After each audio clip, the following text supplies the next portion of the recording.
महाडच्या शिरपेचात मानाचा तुरा रोवला गेलाय। जिद्द आणि मेहनतीच्या जोरावर महाडच्या साक्षी अनुजा आदेश जाधव हिनं एमपीएससी परीक्षेत दैदिप्यमान यश संपादन केलंय। तिच्या ह्या यशानंतर संपूर्ण महाड शहरात आनंदाचं वातावरण आहे आणि तिच्या राहत्या घरापासून ते ऐतिहासिक चौदार तळ्यापर्यंत तिची भव्य मिरवणूक काढण्यात आली आहे। साक्षी जाधवची एमपीएससी कंबाईन 2024च्या माध्यमातून सेल्स टॅक्स इन्स्पेक्टर आणि पोलीस उपनिरीक्षक अशा 2 महत्त्वाच्या पदांसाठी निवड झाली आहे। विशेष म्हणजे पीएसआय पदाच्या निवडीमध्ये संपूर्ण महाराष्ट्रात एससी फिमेल प्रवर्गातनं साक्षी जाधवनं पहिला क्रमांक पटकावलाय। कामोठे या ठिकाणी इंजिनिअरिंग पूर्ण केल्यानंतर साक्षीनं स्पर्धा परीक्षेचा मार्ग निवडला। रांजणगाव मधल्या अकादमीमध्ये प्रत्यक्ष आणि ऑनलाईन माध्यमातून अभ्यास करून तिने हे यश मिळवले। हे सगळं यश आपल्या कुटुंबाच्या भक्कम पाठिंब्यामुळे आणि सहकार्यामुळे शक्य झाल्याची भावना साक्षीने व्यक्त केली। यावेळी बोलताना साक्षीने कोकणातील तरुण तरुणींना एक महत्त्वाचं आवाहन केलंय।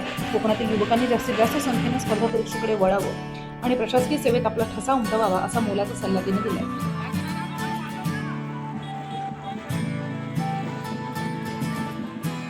माझं नाव साक्षी अनुजा आदेश जाधव। माझं बायोमेडिकल इंजिनिअरिंग झालंय MGM college of engineering and technology कामोठेमधून।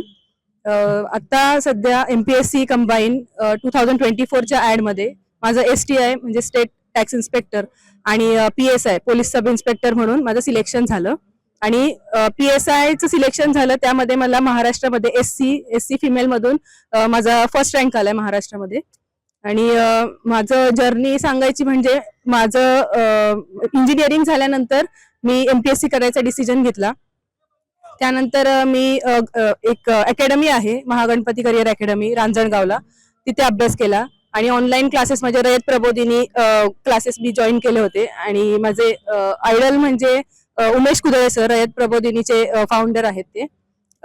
बाकी माझ्या सक्सेसचं श्रेय माझ्या फॅमिलीला जातं। माझे आई वडील, माझी ही दुसरी फॅमिली, सासरकडची फॅमिली, माझे हस्बंड, माझा भाऊ, ह्या सगळ्यांना माझं क्रेडिट जातं सगळं सक्सेसचं।